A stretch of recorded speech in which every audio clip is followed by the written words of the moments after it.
عزو سلامتنا دي سابا كابز مدبرو استوديو ETV تقبلوا كبرات تختاتلتي زي واناوي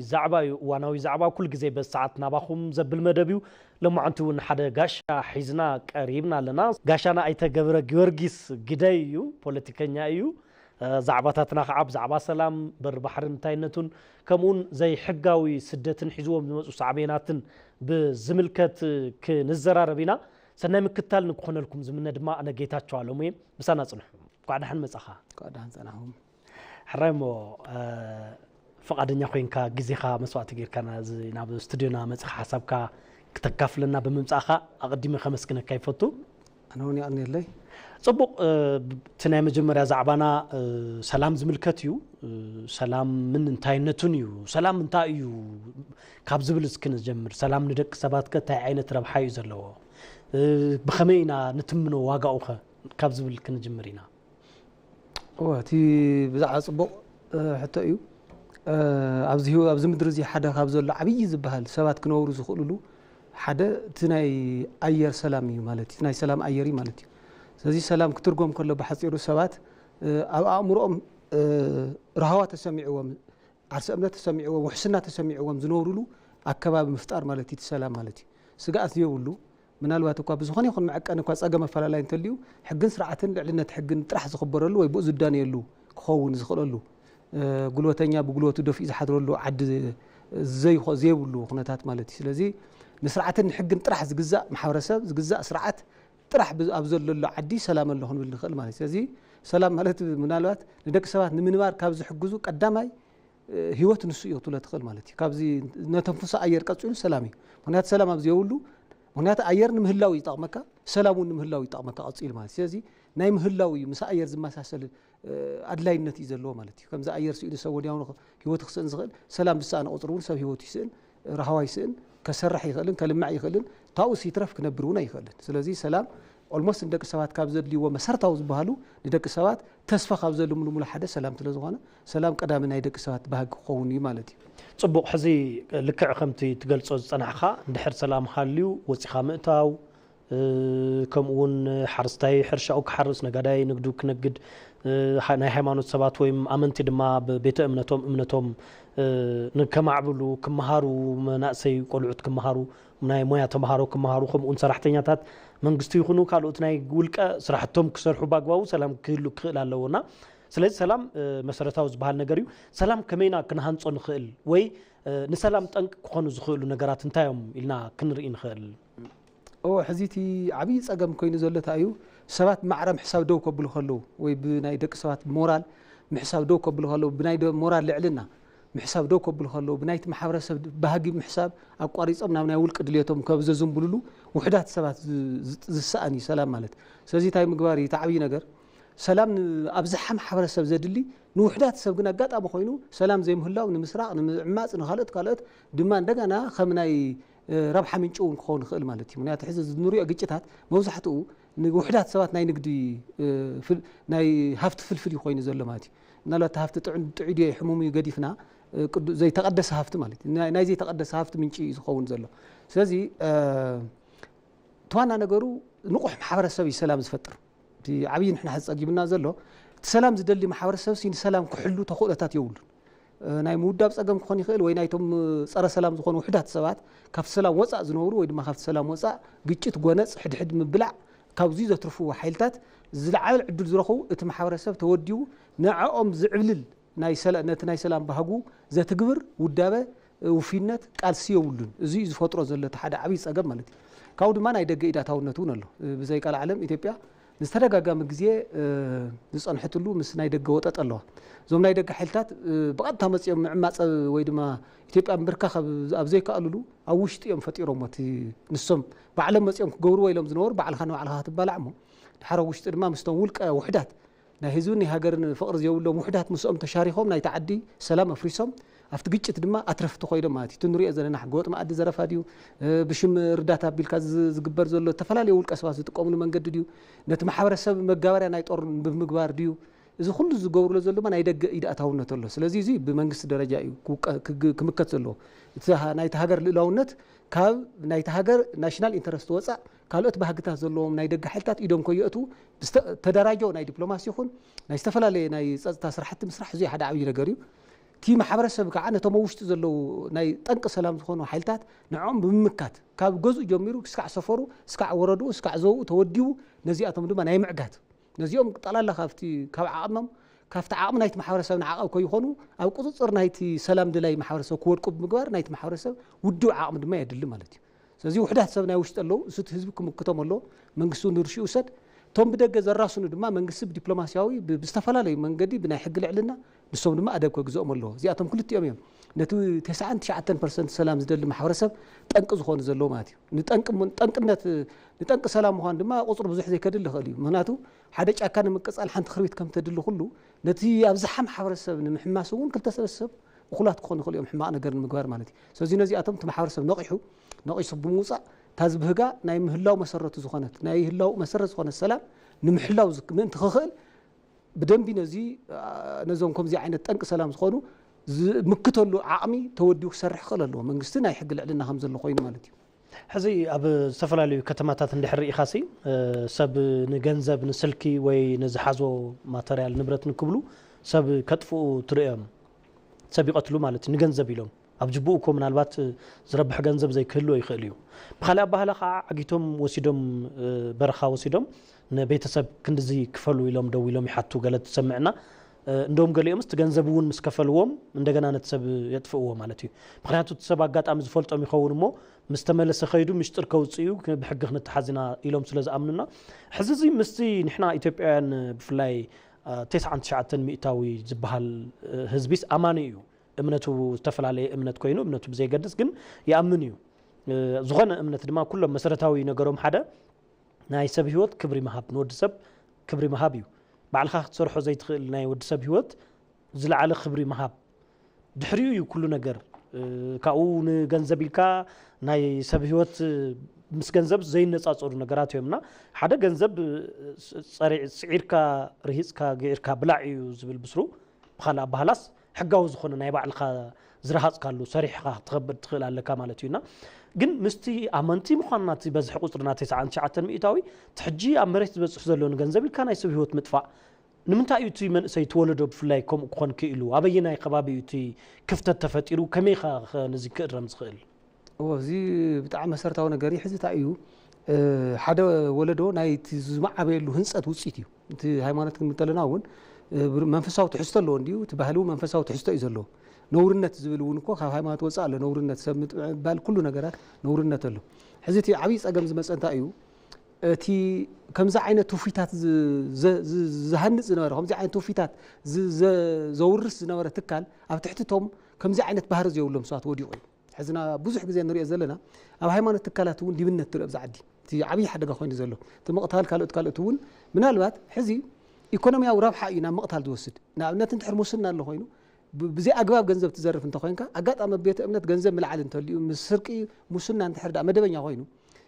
ማለት ኣብቲ ቤተ እምነት ኣክሰስ ናይ ምስራቅ ዘይብሉ ድማ ሰወቂዑ ክወስድ ገንዘብ ይደሊ ዓጊቱ ከም ትሕዝ በልካ ዓጊቱ ክወስድ ይደሊ ማለት እዩ ሕዚ እዚ ናይ ተቋማት ውድቀት እውን ገጢሙና እዩ ሕዚ ባይዘወይት ንደልዮ ሰላም ንምምፃእ ተቋማዊ ዓቕሚ የድሊ ማለት ንብሎ ዘለና ናይቲ ማሕበረሰብ ገንዘብ ከም ዘሎ ኮይኑ ተቋማዊ ዓቕሚ ንኣብነት ሕዚ ኣብ ብዙሓት ሃገራት ከምዚ ከማና ብዙሕ ሓደ ሃይማኖት ኣብ ሃይማኖት ብዙሕ ዘይበሉ ግን ድማ ነቲ ሕገ መንግስቲ ብጣዕሚ ዝፈርሕዎ ድማ ከም ኣሜሪካ ዓይነት እውን ህንፀት ኣሎ ብሕገ መንግስቲ ዝተሃንፀ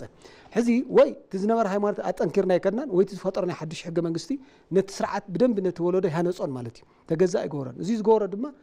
ልሕልሕ ዝኾነ ትካላዊ ዓቕሚ እዩ እቲ ዝነበረ ትውፊታት ሒዙ ዝመፅእ ዝነበረ ትካላት እውን ንባዕሉ ናብቲ ዘይድለ ናይ ሃይማኖት ናብቲ ሃይማኖት ዝብሎ ካብቲ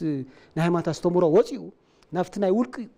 ቁሳዊ ዓለም ኣትዩ ልክዕ ከምዚ ሶሻሊዝም ሒዝዎ ዝመፀ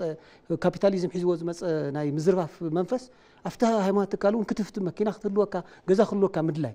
ማለት ብዘይ ኣግባብ ማለት እዩ ሸቂልካ ክህልወካ ግድን ሃይማኖት ዝመርሕ ሰብ ወይ ሃይማኖት ዘሎ ሰብ ድኻ ይኹን ዝብል እውን ኣይኮነን ሰሪሑ ክፍሪ ነይርዎ ሰሪቕካ ክትፍቲ ምድላይ ግን ኣብ ኩሉ ትካላት ኮይኑ እዚኦም ሕዚ ወለደ በይ ተሃነፅቲ ዓብይ ፀገም ዝመፅእ ሓደ እዚኡ ካሊእ እዛ ዓዲ ሃፍታም ዓዲ እዩ ውሕዳት ሰብ ተቆፃፂሮሞ ናይ ማእዲ ዘረፋ ዲኻ ትብል ዝተፈላለዩ መንገዲ ዘይምዕሩይ ምሕደራ ድማ እቲ ሃፍቲ ንውሕዳት ሰብ ክውንንዎ ብምግባሩ እቶም ታሕቲ ዘለዎ ወይ ድማ ዘይርብሑ ድማ በተለይ መንእሰይ ተኮይኑ ጉልበት ኣለዎ ግን ድማ መስርሕ ቦታ የብሉን ህንፀት እውን ፀገም ኣለዎ ብስነ ምግባር ተሃኒፀ ዓበን እቶም ትካላት ከም ዝበልኩ መንግስታውን ሃይማኖታዊ ትካላት እውን ንባዕሎም ካብቲ መስርሕ ወፂኦም ኣብ ሙስና ተዘፊቖም ኣለዉ ሕዚ ብመን ዝተሃነፀ ወለዶ ፅቡቅ ክትፅበ ትኽእል ሕዚ ዓብዪ ፈተና ገጢሙ ዘሎ እዚ ትካላዊ መስርሕና ትካላዊ ባህርያትና ኣዝዩ ወዲቑ እዩ እዚ ዝወለዶ ሕዚ መንእሰይ ያው ንሳቶም ኣክሰስ ስለ ዘለዎም ናይ መንግስቲ ኣክሰስ ስለ ዘለዎም ካብ መንግስቲ ይሰርቅለው ናይ ሃይማኖት ኣክሰስ ስለ ዘለዎም ካብ ሃይማኖት ይሰርቅለው ኣነ ድማ ብጉልበተይ ኣብ ደገ ክዕምፅ ዝብል ኣዝዩ ነውረኛ ዝኾነ እስካዕ መቕታል ዝኸይድ መንገዲ ተደይብሎ ማለት እዩ እዚ ዓብዪ ፀገም ዝፈጠሮ ትካላዊ ህንፀት ስለዚ የብልና እዩ ብትካላዊ መስርሕ ብስነ ምግባር ተሃኒፁ ዝዓቢ ወለዶ ስለዚ ሃነፅና እዩ ብመንግስታዊ ብሳይነስ ሁኔታ ሃንፁን ብመንፈሳውነት ሁኔታ ሃነፁ ዞም ሰባት እዚኦም ዛስዋ ሕዚኦም ካብዚ ይፋሉ እንተኮይኖም ሰይጣን እንኳ ካብ መንፈሳውነት ምስ ወፀ እዩ ሰይጣን ኮይኑ ሓቀደ ካብቲ ክስታይ ምስከደ ካብቲ ዶክትሪን ናይቲ ሃይማኖት ምስ ወፀ ዘስዮም ትዛት ንሳቶም ናው ተቐይሮም ሰብ መቕታል ሰይጣንነት ተግባር እዩ ከዚ ናብኡ ከይዶም ማለት እዩ ትካል ንባዕሉ ከምዚ ዓይነት ሰባት ናብ ቅዱስነት ከይምለሱ ንባዕሉ ኣብዚ ትክክለኛ ዶክትሪኔሽን ወይ ኣብቲ ዝህብሎ ናቱ ናይ ኣስተምህሩ የለን እዚ ዝወለዶ እዩ ሓደ ሕዚ ካልእ ድማ እቲ ኢኮኖሚ ባዕሉ ማለት ዘይፍትሓዊ ኢኮኖሚ ወይ ድማ ስሉጥ ዝኾነ ንመንእሰይ ምቹ ኢንቫይሮንመንት ድማ ኢትዮጵያ ይትፈጥረን ሕዚ ኢትዮጵያ ከም ዝፍለጥ ብሓፈሻ ኣፍሪካ 60 ሚእታዊ ብውሕዱ መንእሰይ እዚ ድሕሪ ናይ ደርጊ ስርዓት መቆለ መሬት እውን ኣይተገብረን ዝውኑን ሃፍቲ የብሉን ባህጊ ድማ ኣለዎ ቅድሚኡ በቲ ሓደ ገጽ ክትሪኦ ተለኻ እቲ መንእሰይ ናብ ዝውዝን ሰይጣናዊ ተግባር ረኽኣቱ ነይርዎ ካልእ ጉዳይ ግን እቲ ዝኾነ ኣክሰስ ናይ ኢኮኖሚ ዝገብሮ ነገር የለን እቲ መሬት እውን ቅድም ኢሉ ተመቕለ ሰብ ሒዝዎ ዘሎ እቲ ናይ መንግስታውን ሃይማኖታውን ናይ ትካላዊ ኢኮኖሚ ብሓፂሩ ድማ ኣብቲ ትካል ዘለዉ ሰባት ብበይኖም እዮም ብሒቶምዎ ዘለዉ ሕዚ መፈናፈን የብሉን እቲ መንእሰይ ሕዚ ናምንታይ ኸደሎ ናብቲ ናይ ሰይጣናዊ ኢኮኖሚ ይኸደሉ ማለት ሰብ ዓጊት ካምፅእ ቆልዓ ቀቲልካ ክንዚ ቅርሺ ሃውኒ ናብ ዝብል ከይድሎ ስለዚ እዞም ትካላት እዚኣቶም ሕዚ ተሓተቱ እዮም ሕዚ መንእሰይ ሰብና ቀተለ ወይ ሰብና ዓገተ ቅርሺ ምፁ ዝብል ዘሎሲ ናይ መን ውፅኢት ናይ መን ድኽመት ኢልና እቶም ትካላት እዩ መንግስታዊ ትካላትን ሃይማኖታዊ ትካላትን ስርሖም ኣይሰርሑን ማለት እዩ እዚ ሰብ እዚ ንምንታይ ናብኡ ኣትዩ እንድሕር ኢልና ሓደ ስነ ምግባር ይሃነፁና እያን ካልኣይ ስራሕ ዕድል ይፈጠሩናለን እዚ ክልቲኡ ድማ ተሓታቲ እቲ መንግስታዊ ትካልን እቲ ሃይማኖታዊ ትካልን እዩ ስለዚ እቲ ሃይማኖታዊ መንግስታዊ ትካል ነዚ ወለዶ እዚ እንድሕር ዳ ከምዚ ኢሉ ፋሉል ክኸድ እንድሕር ገይሩ እቲ ሃይማኖት ምህላው ትካል ሃይማኖት ምህላው እቲ ትካል ምህላው ትርጉም የብሉን እቲ መንግስቲ እውን ከም መንግስቲ ትካላዊ መንግስቲ ምህላው ትርጉም የብሉን ምክንያቱ ወለዶ ኢኻ ክትሃንፅ ሃገር ዝህነፅ ማለት ኣብ ወለዶ ኢኻ ክትሃንፃ ዘለካ ኣብ ሕልና ደቂ ሰባት ኢኻ ክትሃንፃ ሃገር ብስነ ምግባር ብክእለት ብናይ ሃገር ፍቕሪ ተሃኒፅካዮ ናይ ሃገርን ናይ ህዝብን ፍቕሪ ዘለዎ ወለዶ ሰብ ይቐትልን ሃገር ይሸይጥን ስለዚ እዚ እውን ትካላዊ ህንፀትና እውን ኣብ ወለዶ ዝተሰርሐ ብጣዕሚ ደካማ እዩ ዛሰዋይ እቲ ዝሓለፈ 50 ዓመት በተለይ ዝተፈላለዩ መላኽታት ኣብዚ ዓዲ መልክዕ ዘየብሎም ሶሻሊዝም ካፒታሊዝም ግዛዕ ዝተፈላለዩ መልክዓት ብሒዞም ብምምፃእ ነቲ ወለዶ ኣቕጣጫ ኣልዎ ገይሮም እዮም ማለት እዩ ፍኖተ ካርታ ዘየብሉ ወለዶ እሱ ኢሉ በቃ ዝገጠሞ ዝገብር ማለት እዩ ዋላ ቤተሰቡ ዝቐትል ናብ ኮማዓይ ተምፅዎ እዩ እዚ ድማ ዋላ እቲ ሃይማኖት ተበሪዙ እዩ እቲ ትካላዊ ናይ ሃይማኖት ትካላት እቲ ናይ መንግስቲ እውን ውፅእ ዝኾነ ንወለዶ ብዛኣግባቡ ዘስተኣናግድ መንግስታዊ ሳይነሳዊ መስርሕ እውን ኣይብሉን ሓቂ ንምዝራብ እዚ ዝወለዶ ድማ ይኸው መንእሰይ ነዚ ሕዚ ንሪኦ ዘለና ሰይጣናዊ ተግባር ከም ዝበልካ 99% ኣማና ኣብ ዘለላ ሃገር ከምዚ ዓይነት ሰይጣናዊ ነገር ክትርኢ ኣዝዩ መደንገፂ እዩ ብጣዕሚ መደንገፂ ማለት ስለዚ ትካላት ብኣግባቡ ስርሖም ክሰርሑ ኣለዎም መንግስታውን ሃይማኖታውን ትካላት ብደንቢ ስርሖም ክሰርሑ ኣለዎም ፀገም እዚ ብፅንዓት ክሪእዎ ክእሉ ኣለዎም ኢትዮጵያ ትፅረፍ ዘላ ሰብ ሓሪዶም ይወልዑ ዝበሃሉ ኢትዮጵያውያን ንበሃል ዘለና ስደት እውን ንባዕሉ ምስ ሓዊስካ እዚ ዝወለዶ ፍቐድ መገዲ ዝመተሉና ኢትዮጵያ ገፅታ እዩ ዝበላሸ ዘሎ ናይቲ ሃይማኖት ባይዘወይ ሃይማኖት ኢሉ ጥራሕ መንፈሳዊ እውን ኣይኮን ኢኮኖሚ ክሰርሕ ከለሎ ማሕበራዊ እውን ክሰርሕ ከለሎ እዚ ብጣዕሚ በዓል ካቶሊክ ኣውሮፓ ዝለወጦ ካቶሊክ ተለዊጦ ነው ብጣዕሚ ፍሉይ ምሁራት ብምፍጣር ሳይንቲስትስ ብምፍጣር ዓለም ተቆፃፂሮን ዘለዋ ንካቶሊክ እየን ስለዚ እቲ ሰብ ምክንያቱ እንታይ እዩ ኢኮኖሚውን ስጋውን መንፈሳውን ሂወት እዩ ዘለዎ እቲ ሰብ ስለዚ እቲ ስጋዊ ዓለም ከይወስዶ ሰሪሕ ዝበልዐሉ ዕድል ተዘይፈጢርካሉ ናብቲ ስጋዊ ዓለም ድሕር ከይቱ መንፈሳዊ ዓለም ክጥንጡና እዩ ስለዚ ስጋዊ ዓለም ንኽውንን ድማ ክእለት ክልዎ ክእለዎ ሞይላ ፕሮፌሽን ክልዎ ክእለዎ ስለዚ ፕሮፌሽን እንትልዎ ብቐሊሉ ሰሪሑ ኣፍርዩ ገንዘብ ዝረኽበሉ ዕድል ትካላት ተረባሪበን በዓል ሞያ ክገብሮ ክእለ ኣለዋን ፅቡቕ ናይ ስነ ምግባር ናይ ክእለት ናይ ሃገር ፍቕሪ መሰልጠንታት ክፍጠራ ክእለ ኣለዎን ተረባሪበን ማለት ቀሊል ኣይኮነን ኣብ ኢትዮጵያ ዘለዎ ሃይማኖት ብጣዕሚ ገዘፍቲ እዮም ኦርቶዶክስ ተወልካዮም ካቶሊክ ተወልካ ፕሮቴስታንት ተወልካዮም እስልምና ተወልካዮም ዓበይቲ እዮም እዞም ትካላት እዚኣቶም ወለዶ ክሃንፁ ይከኣሉ ተሓተቱ እውን ክኾነ ኣለዎም ባይዘወይ ሕዚ ሓደ ክርስቲያን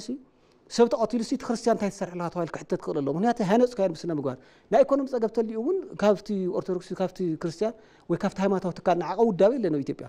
ንዘመናት እውን መንግስቲ ኮይኑ ዝመርሕ ዝነበረ ኣብ ኢትዮጵያ ሰፊሕ ዝበሃል ውዳበታት ዘለዎ እዩ እቲ ውዳበ ንስ ተጠቒሙ ኢኮኖሚ ፈጥሩ ዝኽእል ኣለዎ ከምቲ ካቶሊክ ትገብሮ ዘላ ማለት እዩ ስለዚ እዚ እኒሄ نت ولدو إيكونومي خونن سنة مقبار كونن أم مقبار تنتكالات تتحتتين كاب هايمات تكال سكع من قصته تكال وزين تزين قبرون أبز هاجر تسفاز الله من إسي يهلن تسفاز يقول من إسي مالت دم تسفاز يقول هاجر يا مالتي ولدو بأقواو تهانس ولدو نتحزيه له هاجر تنس يا مالت حسوتي هذا جزيون كورو كم من قصة زلوا جيجا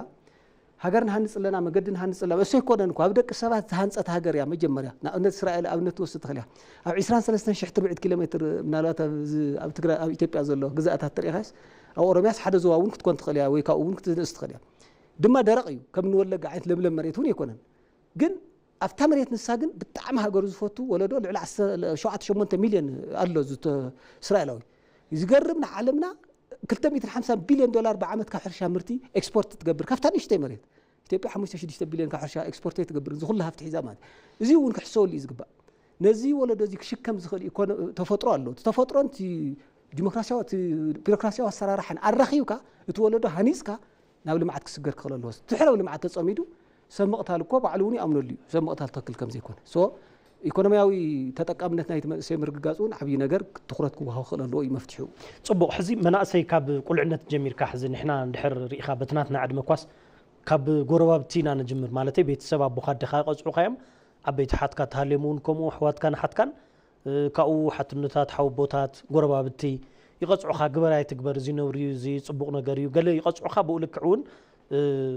كراميلا يجزو خاوي كالك نجار متني جابزو خا مالتي بقول حنتك مالتنا فقر زخنا تأشمو يخا مالتيو كأبولك خا يقطعوا خا مالتينا حدا زيون زبهلنا زينا ترف مس يمثل حدا قلع قطع وي قطع خا تعبي وي مخير كاميد كمالتيو نالت زي جبر زي تكبر كتولو حدا حصان قلعسي كاب قلعنته ندي زجمر مجمريا ቤት ሰባሉ ካው ጎረባብታሎ ካው ዝመሃረሉ ቤት ትምርት ያሎ መማህርቶለው ቶም መማህርቱ ከመየም ዓበም ዝብሉን ከምቲ ንብለለና ተቀጽዖም ዝመጹ ተኾይኖም ጸገም ይብሉን ካው ቤት ትምርት ያሎ ይልና ለና ካው አብያተ እምነታት አለዋ ማለት ሁሉ በእምነቱ ድሕሪኡና ዓበይ መስከደትማ እቲ ማሕበረሰብ ቶታ ናይ ተዓዲ ማሕበረሰብ አሎና بفلاي أب كوليجات يونيفرسيتات كأدخلوا كابسفلاليو كلاتن كبابتاتن سلزمسو جن كلهم إثيوبيا يعني من حدا ناي إثيوبياوي بحري حنت عدي أزلتنا أنا إذا عدي زئة مهنات وي زخ العقمي تي ناي تمهرت عقمو بعلو تكاريكلمو معرخ نديو حدا ديجري تمرق زوج من أساسي معرخ نديو نبعلو تودا درايز قبر مسكالوت أبز عدي مسجلو طرح زي كونس بعلم لخ درجة تودا دراي نمخان زخ العقمي خلنا هنصنع نازبل حزي زم زقطركم بملؤ أمسي درجة ناتفو يمزلو مالت بيتسب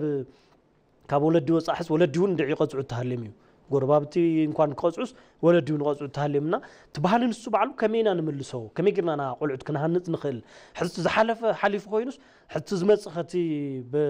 بفلافتنا نعد مزلو تي قلعت زلوون تجنا قلعت كهلوني يميل حسبن كمي يدق قريصو كعبي زخل تركبت عد زخونو حقنياتات زخونو بسرح زامنو تودادرت زخونو أبعلهم ناي تمرت ناي ساينسن منفساون فلتتات انتن زغور بوز ملؤنا بو تودادرت زخونو ولدون مفتر تا كمين اخ نسرح زلنا تي ناي ولد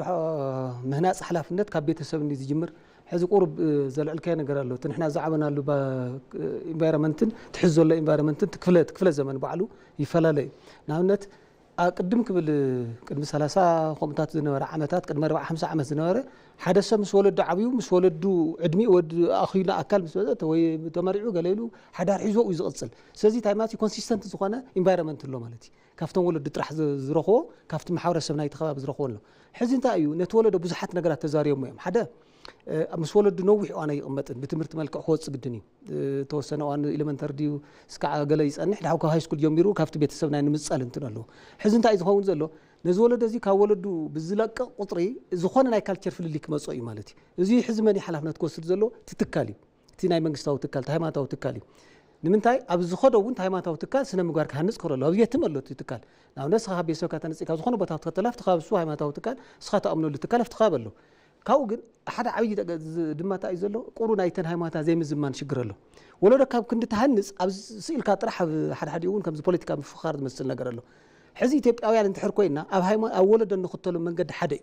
بروتستانت نوينا أوتروكس نوينا كاثوليك نوينا سلمنا نوينا يكون تهنسو التي ولد خونه زقب بقى هنا تتولدكو نحباري تهيمانات تاشم خونه زقب تهيمانات استمر خلي خونه خلي أولد هنس التماسة سالي تاشم خلوا له even including منجست حويس كماتي كده فيتكس نايت ولده تهنانص أتاك مسرله نمنتاي التميت قولوا نايت ولده هاجر كركب بيتسب كم حدر هزبي بيزا كوني لأن نحسو زلنا أتقل إن إثيوبياويان مالتي سيزي بزي درجة تي وقت زخانة التحساس وازيم هلاون له لكن هم مال كل خمسيهم حزي زي الرأي زدس زي ولا جراتي الرأي له صح دي كناجن تولدوا التقل يونيفورم زخانة التحساس قد ما مس زمنون زخيد سيزي توم تكالات يوم حز عبي حلف نزلهم تقدم زنورة بيتسب اسكع مجرشة أدال تشعت خون وأكلمة اسكع تخون يصحنا كان حز كنت أو كل عنا تفسأل إنه تجزي كل خليو كاو قلتيفون كافتي بيتسب كنصل خليو حز مني يوم أمن كن كليو أو تمرتيتات كن كليو أو تكالات من سرحون كل خليو سيزي تنتكالات ون ناي سنة مقوار تكالات قونا له ناي كرابتد حزنا عملت يونيفرس كرابتد مخان نتولد حدا جاني بتاعي تجنزب راح يكون أبي يونيفرس كرابشن نار استمهار سب كرابتد نام منقص خلص يخسر مالتي سلازي تنتكالات ون كاب زخون يكون زي معري سنة مقوار ويسن تايز بهال حرق خونا قلالو نمنتاي تولدو حزن عنا يردن موزحة انتكالات نحنا جنزب نولع زلنا نتولد وكل أهم زلوا يردن أنت جنزب تروح متسرق ما يستوون أودي تجينا هم ذكر شيء فيهم سيكونن ولا ده يزبك كل ستي بعلتي تتعزموا أفتين ورس أتزل يونيفرس بعد كم خلا تران فلتو نيشتي هاجر مالتي بعلو تقول خاب كونه أو زمهار زلوا تمهارو صباح نقول استفعله بنقدي بمنقص راح بستفعله من قدي أبتكالات يوم خدوا تو حزم ما قد يحمز خالص أكيد تكبر وزي معرسنا مقبر أفتكال له خصفح هو ما سيزي نايت كالات هنصات يدلي إنه زلنا نزي بيتسب زلهم من دي توزع عسران كل حدا في الزمن وحد زبلي بتلي مسؤول ما ديجيتال مستمخان مستنا إنفورميشن مخان الزمن بدقوا صلواتات اللوية مسؤول بعلو ناي وعل تصعنا له حزت بيتسب كعامل عاوي يخون له دق إنه هنا مالتي كلايت بيتسب كاب حزن تحت بس بيتسب نايزخ في الزمن جوسي سلازخانة نوعل زي معري منت كله خلي زي معري سنة مقار كله خلي سزي توانا نقول حزي أقوم زي عينة دمبر ألباب زخانة اللي زلت ديجيتال بتلي حزة وزمصل زلنا إنفورميشن الزمن تأخذ تهنز زلك ألطف كان الزمن زمت انتكالي حدا بيتسبنا الزمن زمت عام زي كله خلي نت زمن زمت الجن كم هاجر يتكال كله نازله الزمن ناوي خد له ولدنا خد زي كم يجرو كم كنت يخل كم الكمبيوتر جبري خل كم زول كي خب سفر حليفوك هذا علم كم الكمبيوتر جبر خل بسنا مقوار يخون بخلتي يخون بكل مدايو بكل نجار فيزيكالي ينتعلم بقع خون خل الله مستعلم كمتن خل الله أما تاي ولدهن فترة لنا سنا مقوار أو زخون ولدهن فترة نازل زي نايتكال راح يخون ده حزي تزيل المية تسوي راح بيسونا يعال برشاخلو إمتى أكيولن جند ما تزعبه حز جدا زلوا تكالوي هنساتي تكالو هنسات ما بهاجر درجة هاي ما كيف له تماسس علينا ولدو ناي سلم مقوار هنسات كختل كقلالو زيم زي يخون ننوع زينا بتولديو زي من بعد ما مقتالين متفقان كفول كل دي مالتي نحبر هاجر كم زلتون كرسعيو نحبر أشياء كم زلون كرسعيو هنا تبو أمس أنا بدحري زين تاك فتريو نناي دقة ولا لستون تهاجر حليفون كواخلي مالتي إذا سواء تي أو قدم جزء إثيوبيا أنا ما مكان زيت شجرني يعني حس جزء شجرة زلتايو بدقة صلوات هستتصلوا إثيوبيا قدي فم سكال إذا شرهم معت باندا تفوت أرزلوا حزتاي تماسس سالي ناي هاجروا هنس أسزيبلنا يتعبيس أجمع فتر زلوا مالتي فركوا ويجي خير أو ويجي تفعل تأشم حس زخاني يخون قلنا يتهاجر كلنا نسمع معلو ناي ولدو هنسات نمع وللو ويدمان مويان هنصلو حد تكلاوي تأشم ملك خلونا خلالو زين زي نجبر فتنا خووني مالتي هو بفلاي ولدو مهناص مالت هاجر مهناصيو قدامي معرف هاجر مهناص ولدو مهناصيو قدامي معرف مالتي تي خلاي معرفي تي عدل معنا خمس غيرنا خلايو ولدو تهنص تولد مهاجر يهنص يخون زغبو تزعبي لمعته بدك السوات أفتو ولد رأس زلي تمريه زلوا لمعته يكون تبتم ولدها زلوا رأي تي نايت هاجر هنسات مالت سلازي سويتي قدم زلوا على علك إسرائيل بجمر هذا هنس السبيع حزكوا عفت عدكوا هم تنانا فوق يقولون يونيفورم سئلوا مدنيا جزاء زلوا نجرجن علم مل زنقت قطول علمية الحمسان زأخلو علم زي بس حتى ساينتستس دمالو لمتى إيزي تايت خون علم صباح إسرائيلاوي أنت أم خون زلوا مزبن تولدن وعلنا ويكم زخينا أموت زخود ماله سلازي مجمرة هنس ولد أنت هنس كابز جبا مستعلم زمتنا التحساس ما نحد ولد هنس كاس هاجر مهناس حد مش تعسرت عمتون كأهلك خلي مالتي تخكل بفلاي ولدهم مهناس كم بفلاي زبناي أكاديميك ساينس وي ناي زيناي أسكولاز بحال بتلمدو تمهرت حزسي كاب موالهس أنا جمير كاديو ولا خاب قدامك في جمير كازلو حدا خاب قول عنتهم سرع زخنا ناي فلتت قصالنت زلو حيزم كعبي كخل اللوم خلاي زمهروم ممهران عقمي زلوم كونو اب تحتي كسرح زلو عقمي زلوم ممهران كدليو زغبوم اب تحتي زجمرو ممهران يوم ቤዝ መሰረትዩ ኩሉ ነገርና ሓደ ገዛ መሰረትዩ ወሳኒ እዩ መሰረቱ ጽኑዕ እንትኾይኑ ጸገም ይብሉን ቆልዓውን ካብ ቁልዕነቱ ካብ መጀመርያ ካብ መዋለ ህጻናት ጀሚሩ ካብቲ ናይ ቀዳማይ ብርኪ ቤት ትምህርቲውን ጽቡቕ ዝኾነ ፍልጠት ከም ፍልጡ ዝኽእሉ መምህራን እዮም ክቁጸሩ ዝግብኦም ነዚኦም ከዓ ንዕኡ ዝምጥን ክፍሊት ክትኸፍሎም ክትኽእል ኣለካ ምክንያቱም ናይ ጨው በርበረ ወይ ሽንጉርቲ እንዳሓሰበ ዘምህርቲ ኮይኑ ወይ ንዑ ከምኡ እናጸገሞ ዘምህርቲ ኮይኑ ኸይዱ ነቶም ቆልዕቱውን ተስፋ ይኮነን ንባዕሉውን ተስፈኛ ይኮነን ነቶም ቆልዕቱውን ብድሌቱ ከምህሮም ዓዲካ ሃንጽ ሕጉስውን ኣይኮነን ንባዕሉ ሕጉስ ተዘይኮይኑ ካብዚ ጀሚርካ ክሕሰበሉ ዝግብኦ ምክንያቱም ሃገር ወለዶ ክርከብ ክኽእል ኣለዎ ተወዳዳሪ ዝኾነ ኣብ ውሽጢ ዓዲ ጥራሕ ዝወዳደር ኣይኮነን ባይዘወይ ህንዳውያን እንተሪኢኻስ በዚ ናይ ኮምፒውተር ሳይንስ እና ኢንጂነሪንግ እንተሪኢኻ ብዝተፈላለየ ዓለም ከይዶም ዘርፍዎ ማለት ኣውስ ስፔሻላይዝድ ይገብሩሞ مست بزح قصرهم أب كل عالم كيدهم خاون عدهم شرفوا صايون يتونا إحنا مست زلنا بزح قصري مست زلنا ناي من إسين ناي زلنا بزحين عقو هانيتكا عقمي زلوا غيركا أبوش تعدي راح زي كونس عمل العالم تودا دارو خينو نعدو كعبي نخلوت زخيل أبناء يعدو سلام أبناء يعدو ديمقراطية أبناء يعدو لمعات أبناء محبر سو لوت يحسب زخيل ولا ديمقراط ناي كلها جامي يزبلنا موداتا كنحلفون خير مالتي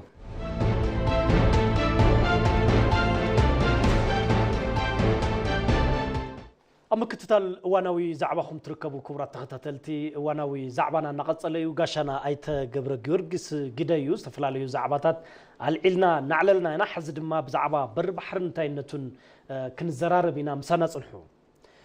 بر بحر نتاينتون اسكي نجمرو بر بحر تايو بر بحري مچم بزح غزي بر بحري بوليتيكا ملكع زو تحزوم وسبات بزحاتهم ازي بوليتي بر بحر مالس يزمدنا يو ايكونومي محبراوي قال من متاشم يولن تايو منالوات حزب الزمانات تغيرون ابز حزب وصحنا زلنا قدمي ناي اير بررا ممصو ناي بحر سغغري نيرو مناتو بحر ادلاينس غورسي كلته باغري غعزو وي دما بماكينهختراخوم زي تخيل ببحر تراخوم زنور كاسب مالتي حزب بر بحر مالت تفطراو مسلنا يدق سواتي بسرب مسرته مالتي منالات ابز خباب زي قرب مست زي معبل بوليتيكا نرامد بتلي مسراق افريقيا زل قرب ناي مريحنت ودقت غطيمنا يحقد مزراب دحرت ناي 10 مانيهات ولا دحرت ناي نغس سبا بتلي قدم زبل تاريخ نيرو حقد مزراب إذا قطنا ملء قطنا طرح خطولي تخلنيها حزي امونغنا ناي غيچت ماخل كوين زل قيح حرسي ناي حد غزات تحسو ينير ماتي بمعد يكون بزي بملء غزات ناي نغس سبا غزي زنور مست سلمون دانا استتحيزو اسكا عندو انا زنور حد غزات ينيرو زيتي عبي ترغم شو زنور تايو منالوات شعوق قيح حر يكون زي حزه عاقنا زلن مسراق افريقيا زي كونس اتقالاي مس ماخلاي انكيه مس رحو ايجا ني تشاينا نروسيا شو ايمانو ني تشاينا نهندي شو زنور سلطانن كاو دما افتناي سلمون داناستون قدم كبل قدم لتكرس زنور غزي هندوق يانسي موزحتو تي مرخبنا نيرو زي اوريدي ناي غرب ربا مالتي زي ناي او غزا خازلو طا خازلو ربا مالتي حزي اب طا خازلو ربا بتمعد زلو غبارن بوي زلو غبارن بحديم تقوملو مهناتو ترباناتاتومي تي معد زلو غبار تبوي زلو غبار بمنግስት ደረጃ تحسب كلها بحر بالمات كوم مالتي او حدا خباب زلو غبارات تحدا معد تربا خون خلي بتمعد بمعد شجر تحدا بالشجر يزلو تمعد حدا شجر زلو نت بوي زلو شجر ما يتستنا يولن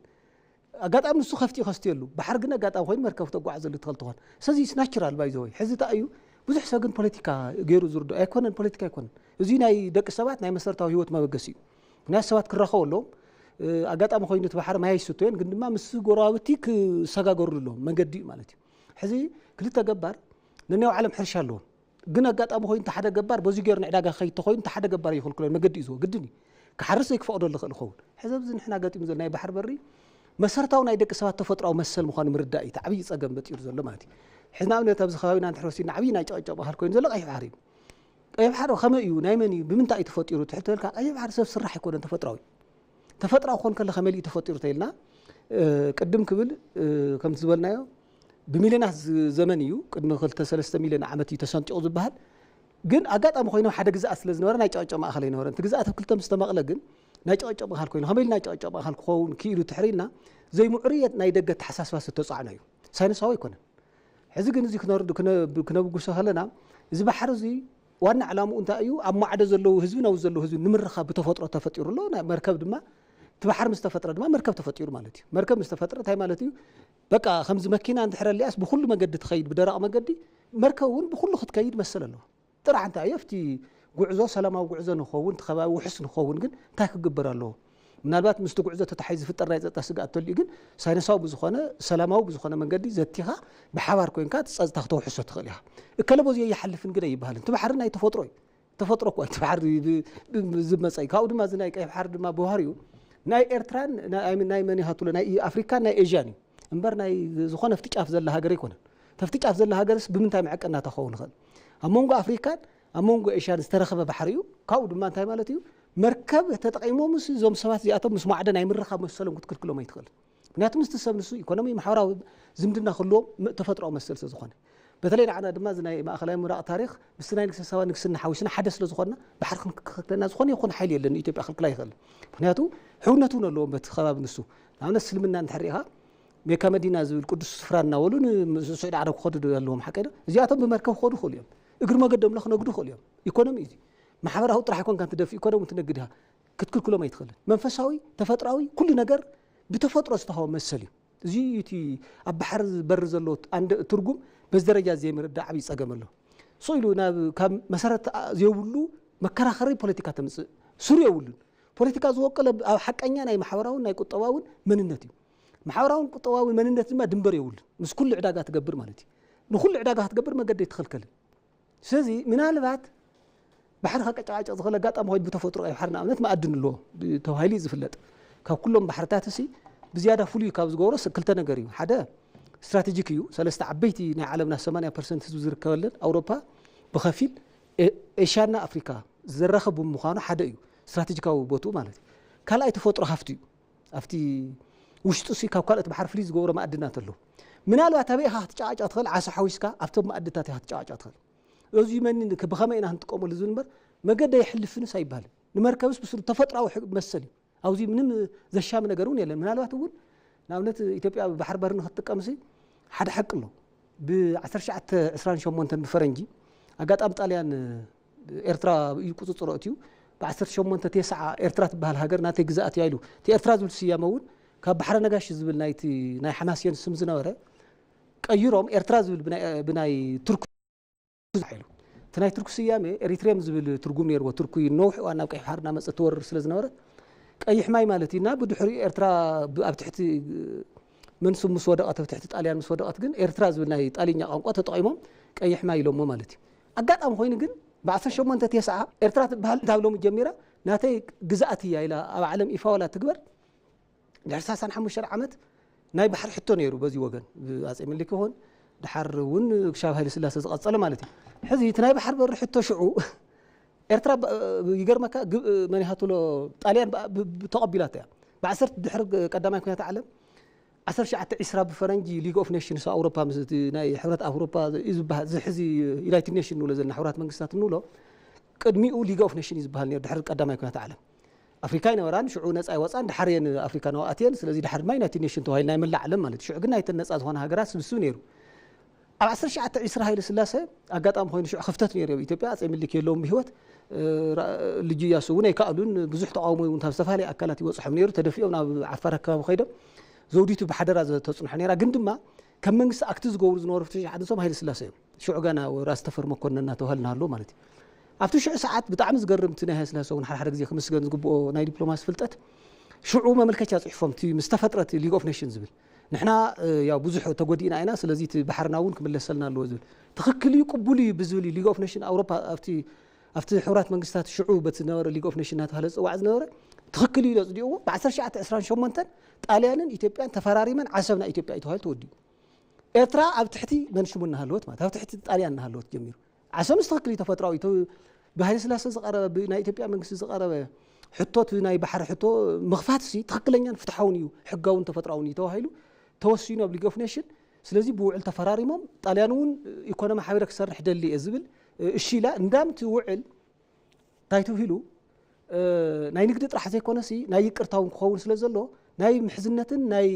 ዕርቅን ተባሂሉ ይተሓዘለይ ዝብል ናይ ሃይለ ስላሴ እንዲያ መፍትሒ ህፃንነቶም ናላ 34 ከውታት ኣይበልፁን ኣብቲ ሽዑ ሰዓት ከምኡ ዝብል እዮም ርእሲ ቀይሮም እንዲያ መሰለኒ ነይሩ ሽዑ ቁሩና ፋሽስትነት እውን ይኸድ ስለ ዝነበረ ኣይተቐበለን ሊግ ኦፍ ኔሽን ግን ብኢትዮጵያ ዝቐረበ ትኽክል ሕቶ እዩ ኣብ ቅርሕንተ ይንበርን ድሕር ሕዚ ድሕር ቀዳማይ ኩናት ዓለም እውን ልገፍ ንሽ ዝመስረትና ኣሎ ኩሉ ነገር ኣብ ዲፕሎማሲ ኮይና ክንሰርሕ ስለዘለና ብጉልበት ደው ኢሉ እዩ ብጉልበት ሕጊ ምፍራስ ሃገር ምውራር ደው ክብል ስለዘለዎ ብኡ ነስማዕሚና ኢና ስለዚ ትክክል ሕቶ እዩ ተባሂሉ ተሰማዕሚዖም እዮም ሽዑ ማለት እዩ ድሓር ተፈሪሙ ድሓር ጣልያን እውን ዘይደለዮ ዝነበረ ናይ ብዘላቅነት ከምዚ ሕዚ ብፕሪቶሪያ permanent cessation of hostility ዝብል ብመንጎ ኢትዮጵያ መንግስትን ሕወሓትን ዝተፈረመ ብዘላቅነት ብጉልበት ከይትጥቀመ ብልዕሊ ኢትዮጵያ ብዘላቅነት ሰላም ናይ ሰላምን ናይ ሕውነትን ናይ ዕርቅን ተባሂሉ እዩ ተፈሪሙ ፈርማ ትሪቲ ኦፍ ፒስ ኤንድ አርቢትሬሽን ተባሂሉ አርቢትሬሽን ዕርቅን ምሕዝነትን ሰላም ተባሂሉ ስምምዕ ተባሂሉ ተሰይሙ ማለት እዩ 1928 ብድሕሪኡ እንዳውም ሽዑ ጣልያን እውን ብፀጋ ተቐቢላቶ ዋላት ዘይትደልዮ ነበረ ነገር እውን 20 ዓመት ዓመፅ ከይፍፅም بسلامة من قدي بحرقن إثيوبيا خبيلة أو عسم ترى داديوم عسب توديو بدحري زي مستودة كاب عسب ودب نبدأ السيع صرقات تصريقو يكون ما بتحبرك نقبر للناس بالمالتي بزي ترجعت تحرق خايو إيفن إرترا كحزي هاجري يعني تتقول تلا كم نايت إلياني موجسيا بركض ميون إرترا زبلين ورا إرترا هاجري بنايت إليان جزءات إليان تحاسبها أو نايت إليان جزءات ون عسب بعلم لخ حقي بسيل بتاريخ يكون بحق بالسند إليان بعلا تجزأتنا إرترا زنور زفرمت له سند له إثيوبيا خط قبل خمس له علمون مسكيرو مالتي سازي بحق عينون ترينا يتفتراوي تاريخ أوزول كم زل له خينو بحقون ترينا أو بسنة تسند له أوزي كن حدا نجر له كل تجيجاتات حدا تيك بحرب بتفطروا جانا يحطو بحرب الرسل زرخاو كاتر حول سلام خوني يخل كيف حريك كم حدا زجبو بأفريقيا وجن بحرة أفريقيا كم راح زجبو هذه أجات أم إثيوبيا كل تنجر يفوليز جبرها حدا كاو كلن بحر زيب ناب بحر قربة زيب لنا هاجرات أفريقيا 10 6 كيلومتر حق تركب ناي 3 دقائق أنا مكينة وعزو طرح سزخونتي حدا فوليز جبر حدا مالت قال أي تمالي سكع تمالي ك10 شعة 20 شمونتن بفرنجي ب10 شعة 20 مالتيو نميت عمز أكل نميت خباب عمز أكل أب إيدا سلزنا ورا بيجاكا دي 10 شعة 9 عن كل تنامة مرات بنملس زينا وين دلن أين تناني لهم كحيدهم بجز هاجرهم كحيدهم شعبي وجينهم منهم شعبي ولا يطعموا من بايزوي تزنق دل تسرح لهم يكحش نير تبحرنا نزخل لي أكل زمن بإيد زنا نايحجاون تاريخون من الناس لزلومي بتفترة وتمسي حاجة دو السودان ولا رترحا أو كيف حار مسألة الله زخونة يوغندا مسألة الله حزت يكون كم تصفحاتون كم تدلاين نوتون كيف حري وان النوت بحرة أفريقيا يكون زجبوا تحرة أفريقيا زي قلبته يمبر أوروبا ونترينا خو معي تاريخي ناي بحر جت نيرو تبحر جت بايزوي أو تاريخ أو أوروبا زنور جت ناي عسى يبقى سنير مر ناي مركب ما نمخل كلا يخل ناونت جيرس بهالبروجكت اللي فرنسا إنجليز ما هكل حزنا إنجليزي كم زنا هنا يقرب زي مريت سل دسيت نجار سل زخل كلان فرنسا يملكتني إذا نوزح زي دم تفاسيسنا له حوالات أوروبا مستوى أمجن وين زبهال سسا إنجليز كتكب 4 ما فرنسا كتكب توهاي بتوديو مركب كنت خل كلا يفلت كم زي قلت وراء تجبرات سي بزي غير كان عداقة يتحلفني نخلق لا يخلين كتحرس جن خلق لك خلي ما أدوا أخذ قعد جن خلق لك خلي خون ما قد جن يخلق لك ما قد يخلقني بما ببهر درجة أبز خاب مسرات أفريقيا زلجن أزيو مسحقي مستفطرة مس مورال مس كل استبأسي تخلق يكون زي جن تايو حتى ولا لنا يكون هاجر حتى أروح خلا ناي تاشجر تخينه تان كل خير حدا جاب حدا تخبره مالتي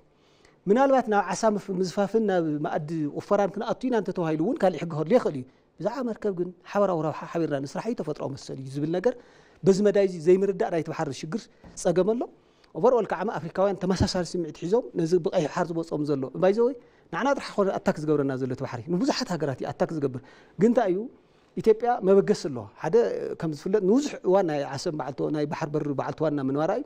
كلا وانت نوح وانا ناس أخوي ناس لزخونة تبزخونة مدرك كده ناي مزرعة عقمس لزلوا بعده سودانون سلا زي دليل يكون نقولكم عيت ستاتس يبصح مسني قبسي مسني أرد خدافة أصل زي خلاء مرتي مسألة استقل نعنون تفترة مسألني لا سواء يكون زجبوا كم أفريقيا فتحت زي كيلو نيرترا يتكم سوماليا يتكم يهوكو سوماليا 3 شحن قال كيلومتر زداو بحر حزاكو عصاخ بلع زجبوا هذي صرنا شيء نقز صرنا تبيز موت لا عدوك زي سيم سات إرترا ترخاون ك3 مليون هذي توزل هفتي 4-5 مليون بقليل زي ما حدر هفتي مس بحر قال أنت حسيو كيا مالتي زهفت زين هالوجني أو سدت قداميتي أزلا مس حز زلنا إثيوبيا قرخ قدمي خل جن أبز حلف 3 عامات قداميتي من تاي تبحرنا وسرح ولا يكالم صوت أيو نايتهم راحتين مس نايت هزود لي زي من ما بزول شجر فطور الأنبر حجاي خلكل تاريخي خلكل تفترة ومسألة خلكل حوار أو تربح الناس دم مسائنا حدا مخان مردا يدلي جن أوزي إثيوبيا حزون كتسرح حزق بس لبحر بري بزح ترجم سلزلو نترجم نس نمستنقاد بحرة أفريقيا درجة بشارتر درجة همتا أوروبا فتحوا كفتح خلاله حزناتنا حتى أرجنت خون خليو نا كلنا أفريقيين حتى جن بخيد ملا على يترف ما نحز خلك لنا زل الشيء زي مالت تلوز اللخا بملؤ غير كاسي حبروا تربحنت كا بهيب كا مقبل مرهو بزبال حدث بعلوانا عصب كنا نهلنا كم تزبل كايو عيناتنا تدليهم جملستيلو ويعد لنا عينت يلوم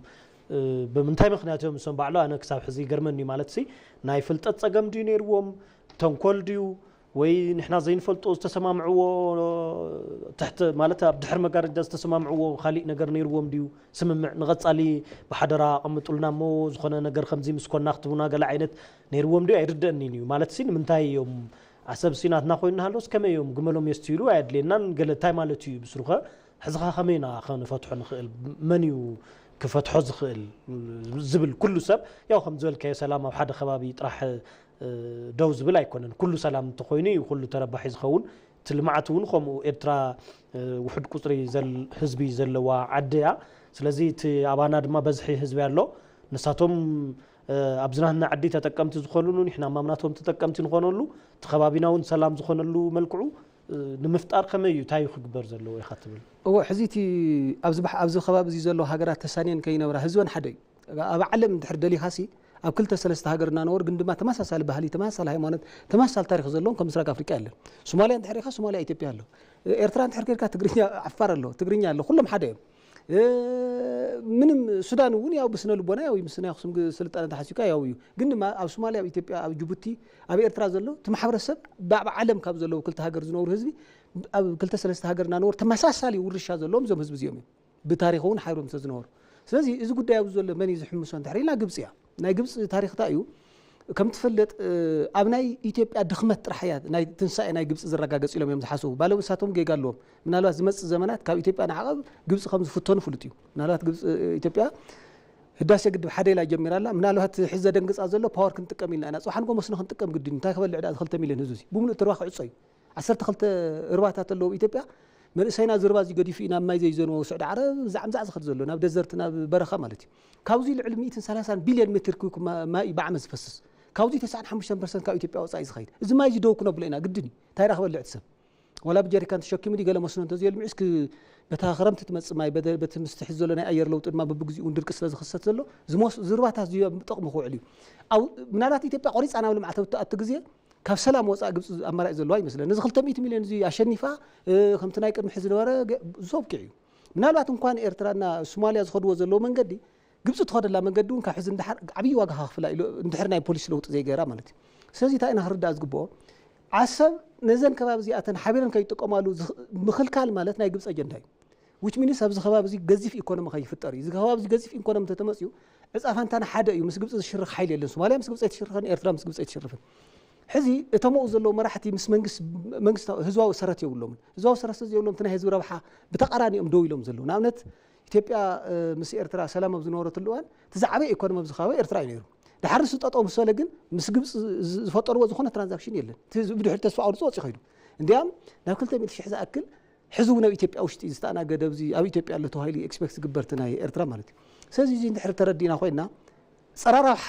ፀረ ህዝቢ ፀረ ናይዞም ህዝብታት እዚኦም ረብሓ ደው ዝበለ እቲ ናይ ባሕሪ ምኽልከላ ማለት እዩ ስለዚ እዞም ህዝቢ እዚኣቶም ረብሖም ብሓደ እንድሕር ኮይኑ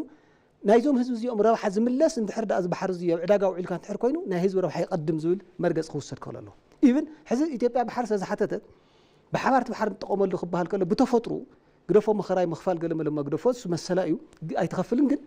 እቲ ኢኮኖሚና ይخفسስ ናፍት خبابس ይخفسس تو زله محاورسه زعبي ኢኮኖሚ ይخونن ያው ከም ጅቡቲ ከም ንድዋ ይخون ማለት ሶ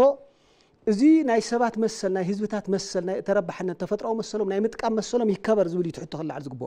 ኢትዮጵያውን ይከበር ኤርትራውን ይከበር ሶማሊያውን ይከበር ስለዚህ ናይ ህዝብ ረብሓታት እንትሕርዳ ብማዕር ሓሲብና ትበሓር ክንጥቀመሉ ከለና ዳኣሎም ዞም ህዝብ እዚኦም ዝዓዊ እምበር ብጭቅጭቅ ብዘይረብሕ ናይ ግብፅ ተልእኮ እንትሕርዳ ተጨቃጨና ትበሓር ዓፂናዮ ንሕና ጥራሕ ይኮንና ንጉዳይ ኤርትራ ልትጉዳይ ዘለ ህዝባ በርግጠኝነት እኮ ኣብ ኢትዮጵያ ኤርትራን ሰላም ግጭት ተዘይህልዋ ነይረን ኣብዚ ሕሳዕ 3 ሚልዮን ጥራሕ ይኮንና ኤርትራ ክነብር ነይሩ ህዝቢ ናብ 10 ሚልዮን ክፅጋዕ ነይሩ ምስቲ ዝመጽ ማለት እዩ ስለዚህ ዝዕዱ ዚና ዓጹ ዘለና ሚልዮናት ህይወት ኢና ነባላሹ ዘለና ዝብል እዚ እውን ብፐብሊክ ኢንተረስት እውን ብናይ ፐብሊክ ዲፕሎማሲ እውን ክስራሓሉ ይኽእል ኣለዎ ከም ዝበልኩ ተፈጥራዊ ታሪክ እውን ኣሎ ተፈጥራዊ መሰል እውን ኣሎ ከም ኣፍሪካ ቀይ ባሕሪ መንጎ ኣፍሪካን መንጎ ኤሽያን ዝርከብ እዩ ብተፈጥሮ እውን ባይዘወይ ኣብ ዓለም ዘሎ ሓያላት ትካላት ዝበሃል ሓያላት ሃገራት ብምልአን ስቲል ኢትዮጵያ ባሕሪ ክትስእን ኣለዋ ኢሎም እያምኑ ንመለሱ ተጠይቆም እዮም ግደፉ ንምንታይ ኢትዮጵያ ተኣክል ሃገርስ ባሕሪ የብላን ትብሉ ኣይምልከተኩምን ክጥይቁ ዝኽእሉ ሰባት እዮም ብሕዝቢ ህይወት ዘለዉ ንሄርማን ኮነ ኣብዚ ኣብ ኢትዮ ኤርትራ ግጭት ኣሸማገልቲ እዮም ነይሮም ኣብቲ ሽዑ ሰዓት ኣነ ንባዕሉ ትዊት ገይርዎ ፌስቡክ ኣካውንት ኣብ ትዊተር ኣካውንት ርኢ ኣለኹ ንመለስ እዚ ንምንታይ ኢኻ ትገብር ለኻ ባሕርስ ክህልዎ ኣለዎ ምክንያቱ ቀደም ጣልያን ግዜ እኳስ ትኽክል እዩ ፍትሓዊ ኢሎም ብ1928 ኤርትራ ብትሕቲ ጣልያን ዝነበረትሉ እኳስ ፍትሓዊ ዓሰም ንኢትዮጵያ ይግባእ እዩ ኢሎም ሲ ሕዚ እንታይ ኢሎም ክኽልክሉ ይኽእሉ ያው ይፍለጥ እዩ ዓሰም ከም ታሪክ ወደው ኮይኑ ዝተፀውዐ ኢትዮጵያ ምጥቃም ዝጀመረትሉ ጥራሕ ብቅድሚ ዋላ ሓንቲ ስኢሉ ርባይ ነይሩ ሶ ብጀካ እቲ ጥንታዊ ታሪክ ማለት እዩ ስለዚ እዚው ግምት እቲና ታሪካዊ ሕጋዊ ተፈጥራዊ ዝኾነ መሰል ኣሎ ኢትዮጵያ ድማ ኦቨርኦል 30 ኪሎ ሜትር ካፍቲ ወይ 60 ኪሎ ሜትር ካፍቲ ማይ ሪሕቃ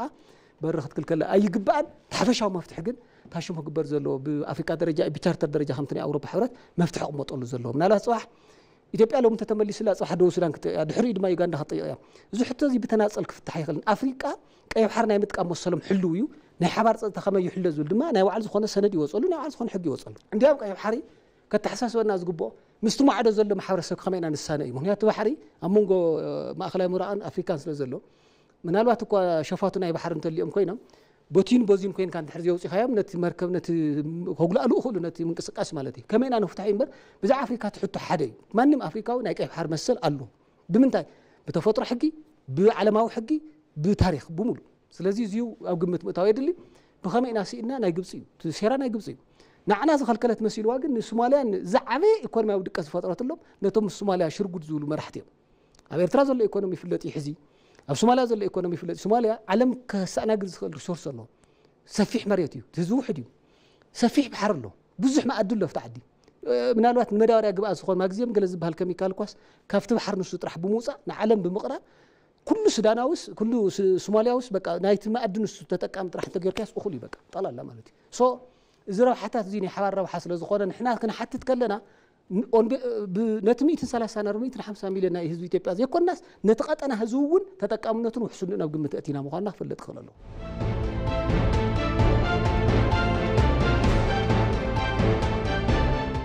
ኣብ ምክትታል እዋናዊ ዛዕባ ኢኹም ትርከቡ ክቡራት ተኸታተልቲ መሪፅኩም ስለ ተከታተሉና ንመስግነኩም ሕዚ እውን ምሳና ፅንሑ ምስ ኣይተ ገብረ ጊዮርጊስ ግደይ ኢና ንዘራረብ ዘለና መወዳእታ ድማ ዘይሕጋዊ ስደትን እንታይነቱን ዝብል ዛዕባ እዩ ዘለና ሕዚ እውን ምሳና ፅንሑ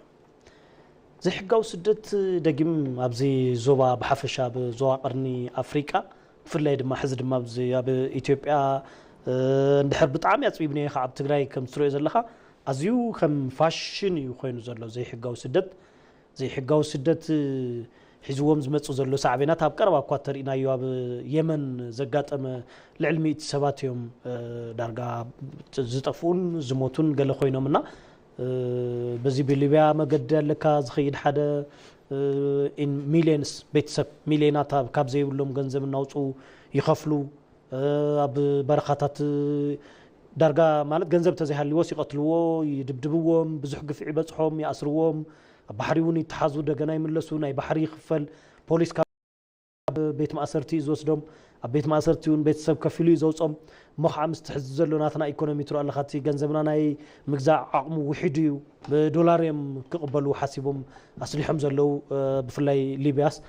ሲኦል ናይ ኢትዮጵያውያን ኤርትራውያንን እያ ኮይና ዘለና ስለዚ ዘይሕጋዊ ስደት ሲ እንታይ እዩ እቲ መንእሰይ ከምዚ ክስደድ ዝኸውን ዘሎ ንምንታይ ከምኡ ስደድ ዘሎ ማለት ናይ ቤተሰቡ ናይ ኢኮኖሚ ዓቕሚ ይፈልጥ እዩ ናይ ምኽፋል 1 ሚልዮን ቅርሺ ወይ 1.5 ምናምን ኣውፅኦም ክኸፍሉ ዘኽእል ዓቕሚ ዘይብሎም ቤተሰብስ ገዲፉ ግን ንበረኻ ስኢሉ ብዓይኒ ዕሙተይ ንኽኸይድ ዝገብሮ ዘሎ እንታይ እዩ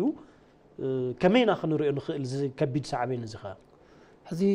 ስደት ማለት ከምዚ ነብስኻ ምጥፋእ ወይ ምሕናቕ ማለት እዩ ማለት ሓደ ሰብ ክመሮ ከሎ እዩ ክሕናቕ ወይ ድማ ንውስ ከጥፍእ ፃዕር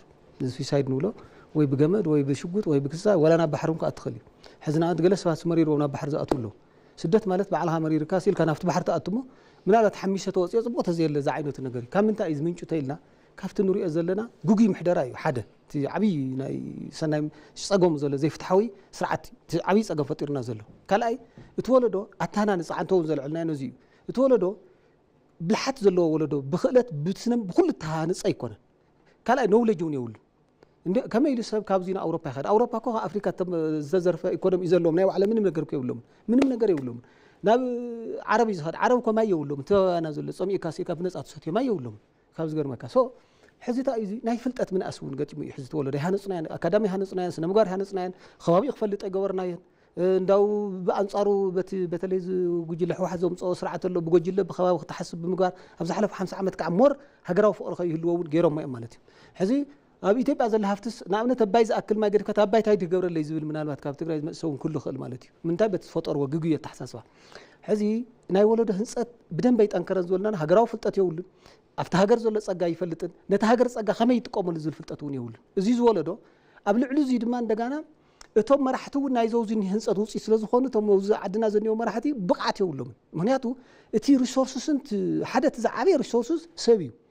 በተለይ ድማ ኢትዮጵያ ኣፍሪካ ክትመጽእ ዘለካ ሞር ኢነርጀቲክ ዝበሃል መንእሰይ መፍረያ ሓይሊ እዩ እዚ መንእሰይ እዚ ተብዛ ዓዲ ዘሎ ማይ በተለይ ትዛዓበየ ዓለምና ዘሎ ሃፍቲ ምናልባት ድሕሪ ሕዚ ወርቂ ነዳዲ ግዛዕምዛዕ ናይ ግጭት ምክንጽኦ ይኾን ድሕሪ ሕዚ ናይ ግጭት ምንጭ ኢትዮጵያ ዘሎ ማይ ማለት ንመስኖ ንመስተ ንሃይድሮ ፓወር ንተሓዳሲ ሓይሊ ከም ዝሕዝ ናይ ህዳሴ ግድብ ዝውዕል ኣብ ዓለም ብጣዕሚ ተደላይ ዝኸውን ዝዓበየ ቀዳሚ ማዕድን ዝበሃል ወይ ናይ ጨቀጨ ማል ኮን ዝኽእል እዩ እዚ ሃፍቲ እዚ ከም ዘሎ ከመይ ከትጥቀመሉ ዝብል ከዓመት ዝተዋደደ ኢኮኖሚካዊ ፍልጠት እውን የለን ፖለቲካዊ ምሕደራ እውን የለን ሓቂ ንምዝራብ ማለት እዩ በተለይ ክልላዊ ምሕደራ ድማ ንትግራይ ፍሉይ ዝገብሮ እቶም ምን ግዜም ፀረ ኢትዮጵያ ደው ዝበሉ ባሕረ የድልያን ሳይነስ የድልያን ኩለ የድልያን ናወሉ ነቲ ማሕበረሰብ ኣይፋለጥን ዝኩሉ ታሪክ ዘለዎ ህዝቢ ነንወይኑ እዩ ሓደ ዓልየት ኣይኮነን ናወሉ ዝፈላለዩ ዝነበሩ ድማ መጨረሻ ካብ ኢትዮጵያ ተጓሒፎም ምስ ከደ ብትግራይ ምስ ተዓስከሩ ነቲ ህዝቢ ዳርጋ ከናይ ምድሪ ሲእል ኮይኑዎ ተዓዲ ማለት እዩ ነቲ መንእሰይ ሕዚ ኣነ ሓደ ጽናዓት ኣርቲክል ገለና ራእኹ ነይረ ስደት ሲ ኩሎም ስራሕ ሰኣነ ይኮን መስርሕ ሰኣነ ማዓት ዘለዎ ንኣብነት ከም ትሉ ዝበልካ ሚልዮን 2 ሚልዮን ከኸፍሉሎም ገሊኦም እንኳ ባዕሎም ከፊሎም ዝኸዱ ኣለዉ እዚ ባዕሎም ከፊሎም ዝኸዱ ኣለዉ 2 ሚልዮን ከፊሎ መኪና ሸይጦም ዝኸዱ ገዛ ሸይጦም ዝኸዱ ሲኖትራክ ሸይጡ ዝኸዳ ኣነ ቆልዓ ክንደይ ኣብዚ ርአ ነይረ ምሳና ዝተወሰነ ዋን ፀኒሑ ንዓይ ነገረንን ግን ድሓር ተዓርክቶ እኮ ሲኖትራክ ነይራቶ 2 ሚልዮን ይሁን ኣውስትራልያ ድማ ሚልዮን ከፊላትሉ 3 ሚልዮን ናይ ኣሜሪካ ንካናዳ ዲ ገለ መእተዊ 3 ሚልዮን እንድሕር ዝኸፍል ታ ይፀጎም ኢልና ተጽኒዕና ፍልጠትን ሰነ ምሕደራን ይፀጎም ማለት 3 ሚልዮን ማለት ብ100 ሺህ እውን ክልወጥ ኽእል ብ10 ሺህ እውን ክልወጥ ኽእል በተለይ ሕዚ ዲጂታል ዓለም እኮ ብስልካ እውን ብናይ ባዕልኻ ኣክቲቪቲ ክትልወጥ ትኽእል ኢኻ ሕዚ ታ ክእለት ኣይወነነን ስለቲ ናይቲ ሃገር ታእሽሞ ኣይበለን ቢሮክራሲ ድማ ብጣዕሚ ኣሸጋሪ ዝኾነ ማለት እዩ ስለዚ እዚኦም እዮም እቶም ቀንዲ ጠንቂ ኮይኖም ዘለዉ ሃፍቲ ኣብዛ ዓዲ ኣሎ ዶ ንዓለም ዝኣክል ሃፍቲ ኣሎ ኣፍሪካ ኮይና እኒና ኣፍሪካ ዳኒና ኣብዚ ከባቢ ዘሎ ሰላም እውን ናብ ሓድነት ከይበፅት ናይ ኣፍሪካ ሕብረት እውን ከይጥንክር ዝገብርዎ ኣለዉ ናይ ደገ ሓይልታት ኣብዚ ከባቢ ዘሎ ሃፍቲ ንዓና ኣይኮነ ንዓለም ተሸኪሙ ዝኸድ ዘሎ ስለዚ ናይዚ ከባቢ ፍልጠት የብሉን ናይ ዓዲ ፍልጠት የብሉን ከመይ ገይራ ሃፍተይ ይጥቀመሉ ዝብል ግንዛበ እውን የብሉን ክእለት እውን የብሉን እዚ ዝበሎ ዶ ካልኣይ ዘይምዕሩ ምሕደራ ገንዘብ ከፊሉ 3 ሚልዮን ንሃልወስ ኣብዚ ክሰርሕ ሓይሉ ወጥን እዩ ዝለካ ዘሎ ንለውጢ ዝኾን ስርዓት የለን እዩ ብሓፂሩ በተለይ ተኸፋፊልካ ተኸፋፈለ ስርዓት ናይ ኢትዮጵያ ድማ ዝኸፍእ ገይርዎ ኣሎ ማለት እዩ ሶ እዚኦም ጠንቂ ዝኾኑ ዘለዉ ናይቲ ወለዶ ናይ ስነ ምግባርን ናይ ፍልጠትን ምሕፃር ካልኣይ ድማ ናይ ዘይምዕሩ ምሕደራ ሳሳይ ድማ እቲ ኣብዚ ከባቢ ዘሎ ርዲኢት እውን ብዝግባእ ሞያ ዘይምጭባጥ ኣሎ ብጣዕሚ ሞያ ክትጭብጥ ክትክእል ኣለካ ሞያ ትሕዚ የብልካ ከቢድ እዩ ተሰዲድካ እውን ገረዲኻ ትከውን ክትግረፍ ኢኻ መሰል እውን የብልካን ተማሂርካ እኳ ተሰዲድካስ ብኽብረት ኢኻ ትነብር ስልካ ተራ ገረድ ኮይንካ እንድሕር ከይድካ መብዛሕትኡ ናህና ሰብ ሒዙ ኸይዱ ገረድ እዩ ዋላ ማስተር ዲግሪ ሒዙ ገረድ እዩ ዘን ደቂ ኣንስትዮ ማስተር ገለ ዋላ ዲግሪ ዩኒቨርሲቲ ተመሪቐን ኣብ ዓረብ ገረድ እየን ምንም መሃይማት ናይ ገዛ ኣንሽቲ እናፅፍዐን ዘስርሐን ገሊአን የፅድፈአን ኢማጅን ስለዚ ከመይ ኢልና ኢና ተወለዶ ወዲቑ ሞራሉ ከመይ ኢሉ ወዲቑ ኣሎ ምርኣይ የድሊ ስለዚ እቲ ናይ ወለዶ ህንፀት ተውዚኡ እውን ንስደት ንምዕጋት ዓብዪ ተኣሽሙ ክኸውን ኣሎ ማለት ካልኣይ ሃገር ፍቕሪ እውን ያው ትፈልጥ ኢኻ ብሃይለ ስላሴ ግዜ ሃገር ፍቕሪ ነይሩ ብጣዕሚ ኣብ ደገ ኸይዱ እኳ ስለ ኢትዮጵያ እዩ ዝዝምር ባይዘይ ትሕዚ ኸ ዘሎ ወለዶ ኮይኑዎ ተቐኒዕዎ ዓደ ይስክር እቲ ብሃይለ ስላሴ ዝነበረ ግን ስቲል ስለ ዓዲ እዩ ዝዛረብ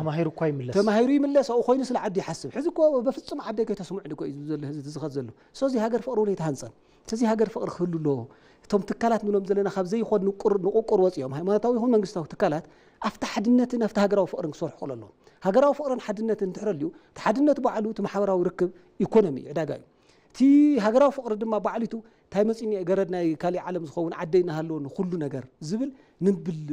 ኣብ ዓዱ ዋላ ተሸጊሩ ንክልወጥ ክገብሮ እዩ ኮሚትመንት ክህልዎ ማለት እዩ ታብኡ ከመይ ይልወጥ ዝብል እውን ክእለት ክንውንን ኣለዎ ብዝተፈላለየ መሰልጠኛታት ናይ ስነ ምግባር ናይ ሞያ ስልጠናታት ክንክንዎም ኣለና ኣብ ዓደይ እንታይ ኣሎ ገሊኡ እኮ ኣብቲ እግሪ ወርቂ ናሃለዎ ኮ ተሲኡ ናብ ስደት ዝኸይድ ኣብቲ እግሪ ማይ ናሃለዎ ኮ ማይ ናይ ዝየሉ ዓዲ ስደት ኣሎ ስለዚ ወለዶ ህንፀት ኣይተሰርሐን ትብል ዘለና ዲሞክራሲያዊ ስርዓት ምህናፅ እውን ዓብዪ ውድቀት ኣለና እዚኡ ናይ ስደት ምንጭ ኮይኑ ዘሎ እምበር أفريقيا زلنا أو إثيوبيا زلنا أو عام 3 جزء كتفرت خليها كابز عدي زلوا ناي ما يهفتن طريقة تفطروا ما كاود ما زناب له أو عام 3 جزء خم لبها تفريق لا تخل إثيوبيا أفريقيا بور ترين هاي مالتي زعدوا زي قريفهم زخد زلوا نزيز أكل في التأصل زي ونني تكالات نزيز سلا زي سرحان هما تاو تكال يكون هناتو هما تاو تكالات صعب تخلوا ون انت خوينهم تم صعب تطفوا له تم صعب تطفوا زلوا من تايم يكونوا مشجروا مش هذا يكونوا صرح له نودا صرح له يكونوا ما تكوس صريح خبلا عيل قويتا كسدك خلكو ريس كامل صدق مخان كو ينغير كاله سريق كايتو لا عيزو لم سلازي صريح نو خبل تولد انت غير كايو منفساو انت غور له خماتي مسراق نوري يقبر له مسداد نوري يقبر له ناي سنه مغبار سلا عدو صبق محساب سلا غرويت صبق محساب بعل منفساو صدق يبعلو سو زنت كالات اي سرحان زلوا ناي زنت كالات زين ودقت ناي منغستاو تكالات ناي هاماتاو تكالات ناي كلن تكالات ودقت يو زي كل قطيم زلو بيتسون كم تزول كا خمت ناي قدم يكون زل حزي سعود عرب تخدمه ارشد اللي يزول منفسونه لفت ولده بتاع مستقاقي مات هو ده حريسات مص وي ريساي مص تودم እዚውን ታፍቲ ማሕበረሰብ ክንጽል ከለሎ ይሉቅ afta ከባብ ዘሎ ጸጋፍ ተኸባብ ዘሎ ብልሹ ምሕደራ ተቃሊ ሰዕርዩ ወለዱ ሰትል ኮይና ዓዱ ዝነብረሉ ባይታ ከተማቻቸው ትክላለካ ብስሩን ከይድካ ምሽቃልሲ ናታ ሃገር ሓያል ፈተና ይቅርሽ ጥራሕ ይኮነ ጸገሙ ተወለዶ ካ ጥቅሞ ወጻ ኮይኑለት ዛዕበ ናይ ሰብ ሃፍቲ ተሲንካስ ወረቀት ከዋላ ሓንቲ ዋጋ ይውል ፖሊስ ማለት ኮይ ሪያዲ ሃብካ ዶላር ሃብካ ፖሊስ ኮ ወረቀት ኮይ ተዓብይ ሃፍቲ ኮ ፍርያት ኣብ ዓድኻ ድማ ክተፍርየሉ ትኽእል ዕድል ባዕልኻ መቻቻኻ ተቃሊስካ ትፈጥርና ትኽአልካ መንግስቱ ነው ዝክራባረወሎ ተካላቱን ክራባረዋሎ ሕዚ ትስደት ኩሎም ተካላትና ኢትዮጵያ አጀንዳ ገይሮም እስካዕ መፍትሒ استراتيجي እንኳን ዝግባሕ ከም ተዚኮን ነው ይፍታሕ ሕዚ ተካላት ብምልአን ታን ገብራ ዘለውን ከመይ ዝወለዶዚ ንስእነ ለና አምሂርና ዝኩሉ ሕዝና ብና ኢትዮጵያ ገንዘብ خلای ዲግሪ ሳሳይ ዲግሪ ሕዝና ስደት ወሞ ኢትዮጵያ ማንታ ሄዳ خسيራ ንሃገር ከተምህር ንሃገራ ዝይኾን እንትሕር ኮይኑ ትምህርት ተዓጽልዋ ማለት እንዲያም ተዓጽቡ አይም ተሰደድን ምክንያቱ ሕዚ ብናይ ሃገር ኢኮኖሚ ተማሂሮም ናብ ስደት ብናይ ወለድ ድኻም ዓብዮም ናብ ስደት ገረድናይ ካሊዓ ሰብ ክኾን ስለዚ እዚ ብጣዕሚ ክሕሰበሉ ዝግባእ ተካላቱ ነዚ ቀዳማይ አጀንዳ እንገረን ጥራሕ ወራ ይኮነን በሚዲያውና ምልፍላፍ ገለ ይኮነን መፍትሕ استراتيجي ቀሚጠን ደድርሽን ወሲደን ኩሉ ወለዶ በብኸባቢ ሰትል ኮይኑ ሰርሐሉ ስርዓትን ናይ ኢኮኖሚ ተጠቃምነትን ካንጻኸል ኣለዎ እዚ ተዘገርና ሃገርና ቅድሚት ምስጓም ክኸብድ ማለት እዩ ጽቡቅ ብፍላይ ድማ ኣብ በረኻይ ሞቱ በረኻይ ግረፉ በረኻ ነዊሕ ዓመት ይእሰሩ በረኻ ተስፋ ቆሪጾም ይኸዱ ባሕሪውን ይወሰዱ afte በረኻታት ተስፋ ቆሪጾም ማለት ተወጹን አውሮፓ ኸይደም ፈቆዶ ጎደና ናይ ተፈላለ ሱስ ውሽጢ ይወድቁሞ ናብ ቁም ነገር ናብ ስራሕ ማይአቱን ስናምሮሙን ተዛብዒ ዝኸውን በዚ በሳውዲ አረቢያና የመን ገለ ተሪኻውን በረኻይ ሞቱ አፍትኒ ኸይደም ቁም ነገር አይገሩን ባዕሎም ያጥፉ ደፊኦም ይደፍኡዎም ነስንሶም ይብሉ afte አውሮፓ ኸይደሙን ስርዓትን ሕግን ዘኽብሩ አይኮኑን ይደፍሩ ገለ ይእሰሩ ኮታስ ቁም ነገር አይገሩን ዘለው ልዕል ኩሉ ድማ ናይ ቤተሰቦም ሃፍቲ ናይ ከባቢኦም ናይ ጎረባብቶም ሃፍቲ ናብረሲኦም ዝኸዱ ዘለው ካልእቶም ወለዲውን ካብ በረኻ ኸይዱ 1 ሚሊዮን ቅርሺ ዘውፅእ ኣብዚ ውሽጢ ዓዲ 100,000 ከም ገለ ገይሩ ስራሕ ምጥያሽ ደቅኻ ቁም ነገር ዘለዎም ተስፈኛ ዝኾኑ ዓዶም ዝፈቱ ቤተሰቦም ዝፈቱ እምነቶም ዘኽብሩ ከባቢኦም ዘኽብሩ ማሕበረሰቦም ዘኽብሩ ጌርካ ምዕባይ ውናይ ኩሉ እጃም እዩ ዝኸውን ዝብል መልእኽቲና ክንሕልፍ ንኽእል ኣብ ስቱዲዮና ተረኺብካ ሓሳብካ ስለ ዘካፈልካና ከመስግነካ ይፈትሕ ዘ ኣነ ሆነ ያርነለይ أمكتتال واناوي زعبايكم نيركم كبرات تختاتلتي مريسكم سلت كتاتلونا نمسكنكم ناي لمعتي واناوي زعبانا سلست أجندة تحزين يرو قداي سلام قداي بر بحري كم ون زي حقاو سدة نتاينتون مس آيت جبر جيورجس جداي ناس أنا إحنا آيت جبر جيورجس بوليتيكيا يو صبوق حسابات رخيكم تكونوا إلى تصفى يجبر جيتها شوالهم مسخم نيرة أبقى صالي سمون بخلقة زعباتات كسام نراخب سنة جزن كخنا لكم تمنيتنايو